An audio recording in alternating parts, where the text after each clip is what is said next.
हजरत मुहद्दिस इब्न जौजी ने लिखा है कि हजरत हबीब अजमी एक बुजुर्ग थे, उनके पास एक शख्स अक्सर आता था, बड़ा मालदार था, एक ही बेटी थी, वो भी टांगों से माजूर थी। तो आप अक्सर उसको कहते कि तू तौबा कर, अल्लाह की बारगाह में रुजू कर। एक वक्त ऐसा आता है कि फिर इंसान का जब कोई अपना नहीं रहता फिर उसे मुसल्ला याद आता है, लेकिन अगर मुसल्ले की आदत बचपन से पड़ जाए ना तो फिर जरा आसान होता है अल्लाह से दिल लगाना। वो अक्सर आप उसको कहते कि ठीक हो जाए, कि तो बेटी है, वो भी बेचारी माजूर है, तो कहां दौलत ले जाए। आज करता हूं, हम तारीखें देते रहते हैं ना अल्लाह ताला को माज अल्लाह के, रमजान से मैंने नेक हो जाना है, उम्रा करके आऊंगा तो फिर मैं पक्का नमाजी हूं। खुदा के बंदो, किसने तुझे बताया कि रमजान तक तू जिंदा रहेगा? किसने खबर की कि उम्रा करने तक तू बचेगा? हजरत हबीब अजमी उसको कहते तो कहता बड़ी जल्दी ठीक हो जाऊंगा। एक दिन सवेरे सवेरे तौबा करने आ गया। आपने फरमाया क्या हुआ? तो कहने लगा हजरत जी कल एक 15 साल का नौजवान मिला है और मुझे तौबा करा गया। मजा ही इस उम्र में अल्लाह अल्लाह करने का। नबी करीम से मोहब्बत भी करनी हो तो यही उम्र है। इश्क लगा सी खेडा खेड दी नूं ते फिर मैनू खेडा भुल भुल गईयां। कज्जल पाया सी मैं यार दे वेखणे नूं, फिर ओदी याद च रोंदियां ही डुल गईयां। हैदर शाह इस गली कदे न रुलदी, पर हुण ते रुलदी रुलदी रुल गईयां। जिन लोगों ने अबू जाल को कत्ल किया था उनकी उम्र भी 15 साल थी।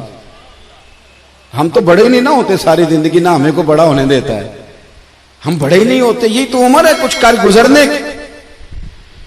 15 साल का नौजवान तौबा करा गया। तो हजरत हबीब अजमी कहने लगे वो कैसे? कहने लगा हजरत जी मैं कल मंडी गया था, मुझे कुछ सामान खरीदना था, तो बगदाद के बाजार से मैंने मछली खरीद ली 10 किलो, बाकी भी सामान तब खुद ले जा नहीं सकता था। तो मजदूर आपको पता है बेचारे आज भी सड़कों पे बैठे हैं। तो मजदूर बैठे थे तो उनमें एक नौजवान 14-15 साल का, चेहरे पे बड़ी रोशनी।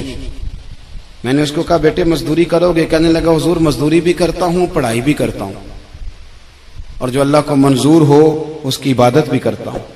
मैंने उसे कहा कि ये मेरा सामान है, फलां जगह पहुंचाना, क्या लोगे? कहने लगा 3 दिनार मजदूरी। सौदा तय हो गया, उसने सामान उठा लिया। कहते हैं रस्ते में जोहर का वक्त हो गया। कहने लगा चचा अगर इजाजत दो तो नमाज पढ़ लूं। 15 साल का जवान। कहते मैं रख के ना वहां सामान तो फट्टे पे बैठ गया, वो नमाज पढ़ने चला गया। बाकी लोग देर से आए, वो बच्चा जल्दी आ गया। मैंने कहा बेटे आप जल्दी आ गए? कहने लगे नफल छोड़ दिए, अब यही ना समझ लें कि काम चोर है, मैं बाद में पढ़ लूंगा। कहते हैं वो दोपहर का वक्त, रमजान भी नहीं था। मैं उस बच्चे को, नौजवान को घर ले गया और मैंने अपनी बीवी से कहा कि बड़ा नेक है, नमाजी है। और रास्ते में यह भी हुआ है कि मैंने उसे एक दफा कहा है कि ये मुझे थोड़ी देर के लिए दे दो, गर्मी बड़ी है, तुम्हें पसीना आ रहा है, मैं उठा लेता हूं। कहने लगा नहीं चचा मैं रिस्क हलाल खाता हूं, अगर आप उठाएंगे तो मैं 3 दिनार मजदूरी पूरी नहीं लूंगा, फिर पैसे कम करूंगा। मैंने तय किया है कि उठाऊंगा। तो कहते हैं मैंने अपनी बीवी को बताया तो बड़ी मुतासिर हुई। कहने लगी दोपहर का खाना पक गया, उसे को रोटी खा ले। रमजान भी नहीं था। कहते मैं बाहर निकला, उसको 3 दिनार थमाए। तो मैंने कहा बेटे एक बात मेरी मानोगे? कहने लगा बताइए। मैंने कहा खाना पकाए खा लो। कहने लगा मैं माफी चाहता हूं, मैंने रोजा रखा हुआ है। हुजूर ने हुक्म दिया, हुक्म नबी करीम ने हुक्म दिया, बुखारी मुस्लिम की हदीस है। फरमाया नौजवानों अगर तुम्हारे पास ताकत है तो निकाह कर लो, वरना रोजे रखो।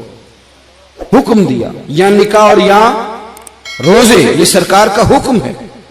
भाई नफली रोजा नफ्स की कुव्वतों को कुचलता है, इंसान में नौरानियत और रूहानियत लाता है।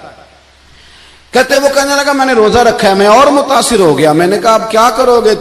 कहीं और जाना है? कहने लगा नहीं, मैं जिस दिन 3 दिनार कमा लेता हूं फिर मैं मजीद लालच नहीं करता, बाकी वक्त या कुरान मजीद पढ़ता रहता हूं या नबी पाक पे दुरूद शरीफ पढ़ता रहता हूं। आप बताएं। तो मैंने कहा कि इफ्तार मेरे साथ कर लो। कहते हैं मैं उसे मस्जिद छोड़ आया और खुद मैं लौट आया। इफ्तार के बाद मैं उसे लाया, खाना खिलाया, इशा पढ़ी। उसका घर दूर था, मैंने ड्राइंग रूम खोल दिया, बैठक खोल दी, वहीं वो सो गया। मेरी 20 साल की माजूर बच्ची कभी चल नहीं सकती थी, कोई तबीब कोई हकीम मैंने छोड़ा नहीं था इसको दिखाया न हो। एक ही बेटी, वो भी माजूर पैदाइशी। उसके कमरे में गए, मियाँ बीवी उसे खाना खिला, बताया बेटे एक नौजवान है, बड़ा नेक है हमारे घर में, आज बड़ा परहेजगार। पता है हुजूर ने क्या फरमाया? नबी करीम फरमाते हैं जब नौजवान उठ के तहज्जुद पढ़ता है ना, नौजवान तो अल्लाह फरिश्तों के सामने उस नौजवान पर फख्र फरमाता है। अल्लाह फख्र करता है कि उमर देखो देखो ये मेरी बारगाह, अल्लाह फख्र करता है, अल्लाह यानी खुदा खुद मीरे मजलिस बूद, अल्लाह फख्र करता है। अब सोचे,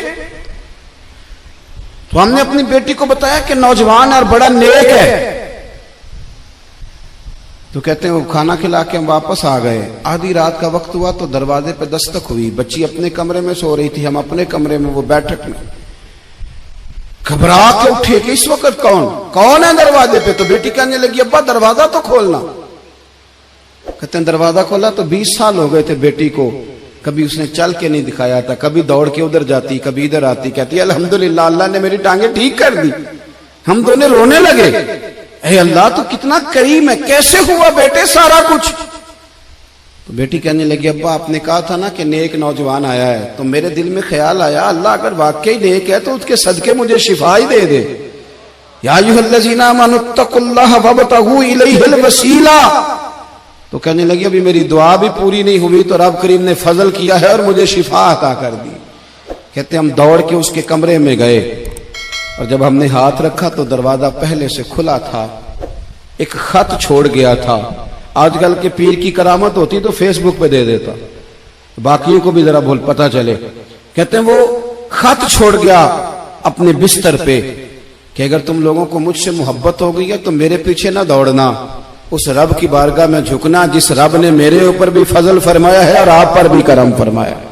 मेरे नौजवान दोस्तों, ये जो बचपना हमें लोग कहते हैं ना अभी बच्चे हो, अभी जब आप बालिग हो गए तो नमाज फर्ज हो गई, सच बोलना जरूरी हो गया, रिस्क हलाल खाना जरूरी हो गया, शरीयत सारी की सारी लागू हो। एक तो दरगुजर से काम नहीं, दूसरा अपनी जिंदगी के अंदर ख्वाहिशात को छोड़ें।